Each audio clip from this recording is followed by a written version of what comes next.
Muy buenas a todos, espero que estén muy bien. Bienvenidos a este comienzo de un nuevo libro. No sabía qué leer, porque bueno, quiero leer It, la verdad es que quiero empezar con It, pero quiero leer, practicar un poquito más para poder agarrarlo bien al libro de It y poder compartirlo con ustedes.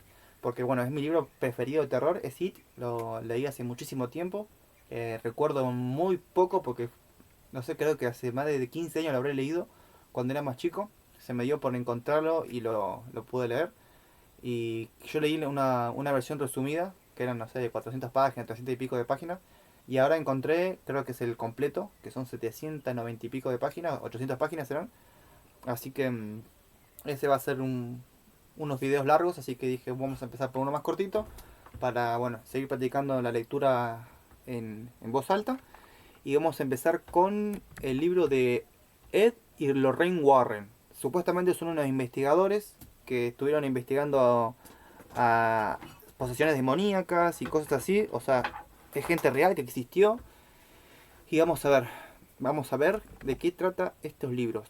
Esta historia está basada, están investigando a un hombre lobo, o sea, una persona que está poseída supuestamente, y que inspiró la película El Conjuro.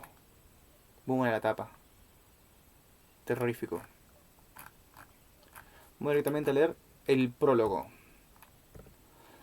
La soledad de un hombre solo.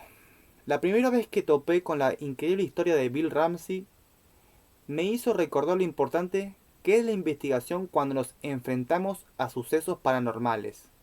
Este caso, en el que un ciudadano británico me vio supuestamente poseído por el espíritu de un licántropo, me llevó a pensar en cómo el curioso que observa un suceso paranormal y lo analiza suele estar condicionado por la sociedad, que cada vez más ridiculizada y hace escarnio de quien muestra interés por las temáticas relacionadas con lo extraño. Pero los que hemos vencido la presión social y vivimos el misterio desde dentro, cuando nos topamos cara a cara con lo insólito, descubrimos a personas atormentadas, que sufren, a familias desesperadas porque lo único que quieren es vivir una vida tranquila y normal. Los sucesos que sufrió Bill Ramsey muestran la prisión en la que la sociedad se encuentra al no comprender que hay cosas que se escapan de nuestro raciocinio y que la ciencia todavía no puede explicar. Muchas personas, desde el desconocimiento, suelen burlarse de las hipótesis audaces que no tienen otro propósito que explicar hechos que todavía no podemos comprender, ya que generan el miedo que acostumbra a despertar aquello que es contrario a lo establecido. Por eso considero que las investigaciones de temáticas de lo ignoto no solo son importantes para descubrir la verdad del asunto, también sirven para ayudar a las personas desamparadas que no encuentran respuesta en las disciplinas normativas u ortodoxas. El gran tesoro de la vida es la curiosidad, que nos acompaña desde que nacemos. Esta nos permite hacernos preguntas sobre cualquier cosa. El peligro llega cuando nos topamos con los cestos mentales, implementados por la máquina social, diseñados para transformar nuestra curiosidad en algo negativo. A medida que crecemos, esa curiosidad se va perdiendo, porque alguien ha confeccionado el mundo para hacernos dóciles y pensar que lo mágico no existe. Bill Ramsey no comprendió lo que le pasaba hasta que se topó con personas que conocían lo extraño. Fueron Ed y Lorraine Warren, quienes enseñaron que, bajo las capas que componen nuestra sociedad, se encuentra otra realidad. Así descubrió la existencia de seres no humanos que obedecen a fuerzas malignas y utilizan vulnerabilidades para colarse en nuestro interior y hacernos cometer actos atroces. Pero a su vez, entendió que también existen fuerzas luminosas, sobre todo cuando su mujer, Abby, le mostró que el amor verdadero y el apoyo en la noche más oscura Todas las religiones del mundo identifican dos fuerzas, la luminosa y la oscura. Una no puede existir sin la otra, pero debe mantener el equilibrio. Cuando ese respeto por mantener la balanza se rompe, una de las dos fuerzas penetra en el ser y se apodera de un recipiente para hacerse material. Desde mi personal punto de vista, creo que no debemos dar nombre a esas fuerzas. Debemos eliminar la connotación religiosa para entender el tema desde una perspectiva más amplia. Hace muchos años aprendí una investigación sobre los llamados seres tulpa. Según el budismo tibetano y la doctrina vajrayana, los tulpas son creaciones de nuestra mente en forma de energía. Los monjes entrenaban toda su vida las técnicas de meditación que permiten llegar a visualizar un ser incorpóreo que, en circunstancias especiales, se volvía material y adquiría conciencia. Incluso en sus prácticas utilizaban potentes venenos que ingerían para perturbar su percepción y volverla más fuerte con el autocontrol de la mente. ¿Podría ser los llamados espíritus creaciones inconscientes de la humanidad? ¿Podríamos pensar que tras la muerte nuestra, psiqui o pensamientos al perder el cuerpo se convierte en un espectro? Es solo una teoría más que se añade incomprensible al incomprensible mundo de las fuerzas y energías que nos gobiernan. Estas energías se basan en creaciones de la propia humanidad que se ocultan en el tiempo e interactúan con nosotros. Cuando nuestro planeta no existía, los espíritus no tenían aspecto humano, pues que la humanidad no existía. Su forma era incorpórea, era pura energía, la síntesis mediante la cual esa energía se convierte en espíritu se realiza a través de la mente y las ideas. Este catalizador llamado piedra filosofal por los alquimistas no era ningún tipo de piedra ni nada por el estilo. Era la propia mente que catalizaba lo material a través de las ideas. Por ese motivo la mente moldeaba la energía y en algunas ocasiones sigue creando incluso después de la muerte. Como si la propia psiquis se quedara en un bucle eterno. Yo creo que cuando nuestro planeta deje de existir, el sufrimiento y los sentimientos humanos volverán a perder la corporeidad y regresarán a un estado de energía pura. Las energías oscuras que se adueñaron de Bill Ramsey surgieron hace miles de años.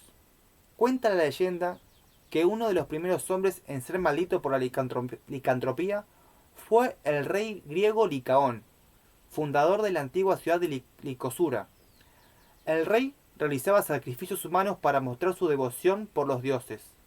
Esto llegó a los oídos de Zeus, Liceo, y para comprobar si era verdad, se disfrazó de peregrino para ir a verle. Al ver que Licaón sacrificaba a niños recién nacidos, el dios olímpico lo castigó y lo convirtió en lobo. Además, toda su descendencia quedaría maldita. ¿En esta, la maldición que sufrió Bill Ramsey? Yo creo que no. En parte, en todo mito podemos hallar algo de verdad, pero son manipulados y tergiversados de forma natural por el paso del tiempo. La esencia de la historia de Licaón es similar a lo que sufrió el señor Ramsey. Bill era una persona muy feliz. Disfrutaba del tiempo que pasaba con su mujer Abby y sus hijos. Siempre fue un trabajador que con mucho orgullo quería mantener a su familia. Pero los ataques que sufría estaban dormidos, dominando su alma. El ente desconectaba la conciencia de Bill, contraía los tendones de la mano y colocaba los dedos a modo de garra. Su forma física, según algunos testimonios recompilados por Ed y Lorraine Warren en este libro, cambiaba y obtenía rasgos similares a los de un lobo. Entonces una fuerza sobrenatural invadía su ser. En una ocasión hizo frente a 12 policías, que no salían de su asombro. Pensaban, en principio, que se estaban enfrentando a un borracho o a un enfermo mental, pero al observar su fuerza sobrenatural los agentes cambiaron de opinión. La historia de Bill Ramsey también nos puede hacer pensar sobre esas personas que dicen escuchar voces en su cabeza y que acaban en un hospital psiquiátrico. Estoy seguro de que alto porcentaje de los casos se debe a problemas mentales, pero siempre existía un pequeño porcentaje que esté relacionado con estas fuerzas negativas que se apoderan del cuerpo. Lo que tenemos que extraer de esta reflexión es que, en algunas ocasiones, el mal acaba ganando la partida al no ser identificado, porque se esconde en nuestra ignorancia y la emplea en nuestra contra. Por ese motivo es tan importante escuchar sin juzgar a las personas que sufren cualquier tipo de problema. Siempre tiendo a pensar que, en general, la vida de las personas se vuelve acomodada. Todos nos preocupamos por nuestros trabajos, la salud, el amor o las relaciones sociales. Pero mientras disfrutamos de todo esto, el vacío cósmico puede ocultar entidades antiguas que aguardan el momento apropiado para colarse en nuestro mundo y hacer trizas esa confortabilidad en la que estamos instalados. Durante todos estos años, como investigador de lo extraño, he comprendido que negar la existencia del misterio es negar la existencia del conocimiento. Así lo entendieron también Ed y Lorraine Warren, como descubréis en las páginas siguientes. Ivan Martins Juan, creador del proyecto granmisterio.org. Perturbador. Introducción. Al menos desde la antigua Grecia conocemos casos de personas convencidas de poder transformarse en animales. Varios siglos después, la cultura gitana fomentó la creencia de que este tipo de personas habían sido víctimas de una maldición, y como resultado de ello, se habían convertido en asesinos. La cultura gitana prestó una especial atención a las transformaciones del hombre lobo. El fenómeno terminó conociéndose como licantropía, y aunque eran muchos los que dudaban de que una transformación de este tipo fuera posible, diversos médicos medievales dejaron constancias en sus diarios personales de cómo algunos de sus pacientes habían experimentado este tipo de cambio. En la Francia de 1798 se produjo un caso especialmente sórdido y violento. Jean-Paul Grenier era un adolescente con muy pocos amigos. Como consecuencia de ello, pasaba muchas horas en el bosque en compañía de los animales. Jean-Paul estaba convencido de hacer desarrollar un lenguaje que le permitía comunicarse con sus nuevos amigos. Una complicada mezcla de gruñidos, gemidos y lenguaje de signos a medida de que se hacía mayor. Cada vez se aislaba más de la cultura humana. Su padre, un jornalero pobre, pasaba muy poco tiempo con él. Jean-Paul, que nunca había sido un niño especialmente inteligente, no era buen estudiante, y dadas sus escasas habilidades sociales, tampoco era el tipo de conversador que la sociedad francesa parecía valorar.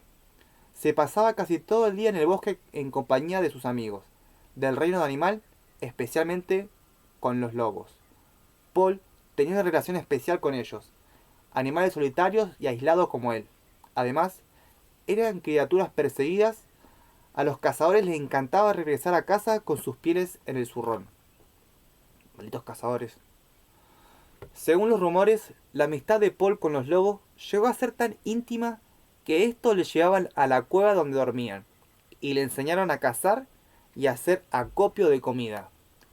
En algún momento Paul empezó a considerarse un lobo. Al parecer renunció por completo a su naturaleza humana. Los que le conocían bien aseguraban que incluso su modo de andar era distinto, inclinando el cuerpo de una forma extraña, y que algunas noches, cuando le oían aullar, sentían escalofríos. Hoy en día no sabemos nada de Paul. Si éste lo hubiera limitado a emular a sus amigos los lobos.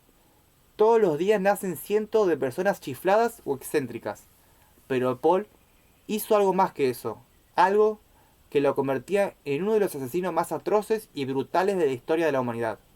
Paul se adentró en una espiral de terror que le llevó a robar bebés de sus cochecitos, despedazarlos y comérselos crudos.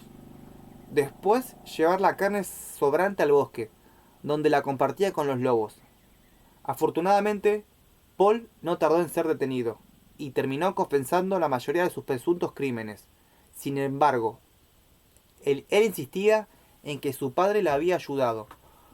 Como prueba de ello, aseguró, bastaba con preguntarle a su madrastra, quien supuestamente había abandonado al hombre después de presenciar cómo vomitaba las patas de un perro y los dedos de un niño. El tribunal encargado de juzgar el caso dejó en libertad al padre, pero Paul fue condenado y recluido a un monasterio. Al parecer, durante el tiempo que pasó allí, sus rasgos se volvieron cada vez más lobuznos y perdió todo interés por la actividad humana. Confiado en una pequeña celda, Paul murió a la edad de 20 años. Re joven. Puede que Paul ya no esté entre nosotros, pero la fascinación que sentimos por los hombres lobo continúa muy viva. La historia que estás a punto de leer es un relato moderno perfectamente documentado sobre la terrible maldición de la licantropía. La licantropía no es un tema de conversación muy popular en la actualidad, pese a ser algo que sigue estando muy presente en nuestro mundo y que explica el comportamiento de muchos asesinos en serie, tal y como ha reconocido recientemente un miembro de Scotland Yard.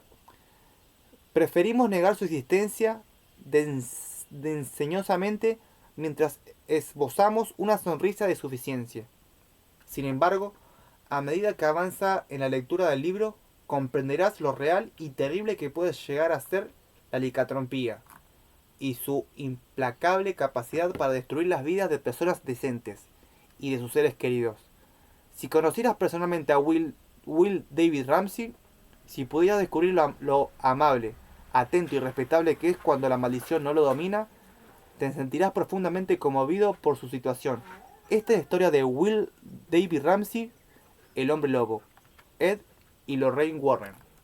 Bueno, hasta acá voy a terminar este capítulo porque justo se me está yendo la luz. Están vino familia que va a hacer un poco de ruido.